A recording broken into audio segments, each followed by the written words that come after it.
Yo, hello everybody. Today's video is on Alysa Louis.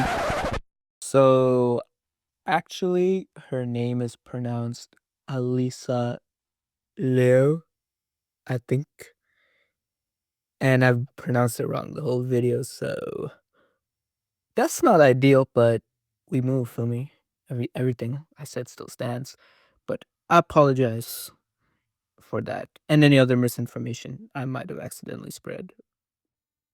But I still think this video will help everybody a lot. She killed it at the Winter Olympics, and we're just gonna see how we can take a lot of stuff she says and embodies and emulate it and take it into our own lives so we can immerse ourselves in our own evolution. So let's get right into it, baby. The first thing we can take away from Alysa Louis is to detach ourselves from the outcome. I connect with everything, but I'm not attached to anything. So it's really easy. When we want something so bad, something external that we believe we are nothing without it, it will continue to run away from us. When Alysa Louis initially retired, it was because she didn't enjoy skating anymore. But that didn't make her a nobody, it didn't make her a bum or a failure. This year at the Olympics, she said, "I'm fine with any outcome as long as I'm out there, and I am. There's nothing to lose." We need to realize that we are good, we are whole, we are complete, regardless of if we achieve this external accomplishment.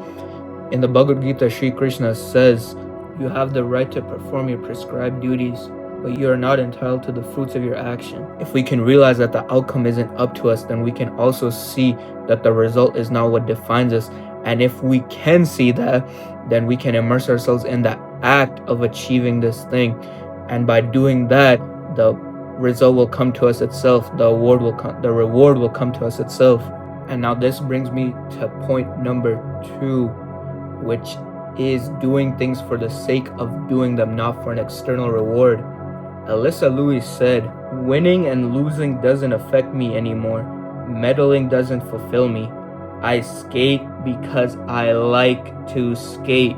The main takeaway is that the action is the reward, and by realizing that, we can focus on the act instead of geeking about the outcome, instead of geeking about our performance. The act of creating, the act of competing, the act of playing, the act of performing, the act of expressing ourselves is the reward. The next thing we can take away is that childlikeness holds the key to our peak performance. When we look at Alysa Louis' performances and just how she acts and carries herself, we can see that she's so full of bliss, so full of joy. She seems like she's having so much fun. We need to stop taking stuff so serious. When all this discipline, all this grind, all this tension, we think it's going to take us far, and it might bring us a bit to where we want to go. But even if we do achieve the things that we want this way, it won't be fulfilling. When you're so tense about the outcome, you end up losing the reason you started walking this path in the first place. We need to enjoy our craft. We need to have fun. Forget about the views. Forget about if your shot goes in or not, if you make the team, if you get that deal. That's not the reason you started walking this path in the first place. Childlikeness is the key to our peak performance. When you're a kid, just out there having fun and gross in the ecstasy of life, you don't care about what anyone's thinking, about what happens if this shot goes in or if this thing happens. You're just so immersed in the action of playing. You're playing, not working. When you're a kid, you're just having fun and gross in the ecstasy of life and gross in the action itself. And you're not trying to prove anything to anyone. You're not trying to make a point. You're not trying to get a result so bad that your muscles tighten. You're just having fun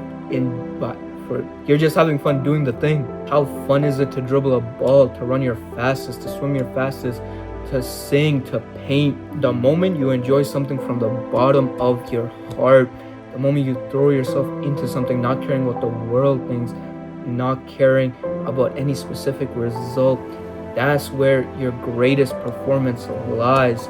Tap in with your inner child. And the final takeaway from Alysa Louis is to be ourselves. One of the most captivating parts of Alysa's time at the Olympics is just how we can sense that she's being herself, her authenticity. She genuinely expresses herself through her art, through her craft, and as an audience, we can feel that. A creator I love to watch named Emeka Tuamizi, my fault if I mispronounced that, said, "Sports is an art, and we can truly feel when an athlete injects their self-expression into their craft. If we are not ourselves, if we are not free to express who we truly are throughout the process, the wins will just not be as significant." When Alysa Louis came out of retirement, she took complete control of her program. She fired her dad as the coach.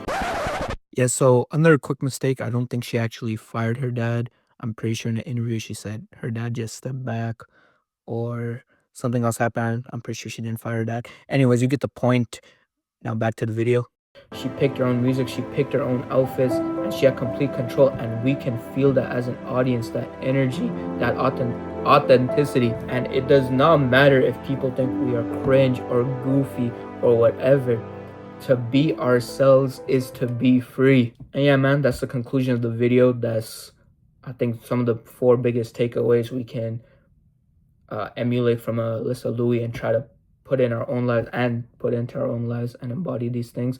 That was a really weird sentence, but you get what I mean. And yeah, thank you all so much for watching. I truly appreciate all the support. And yeah, man, let's keep growing. Have a beautiful day.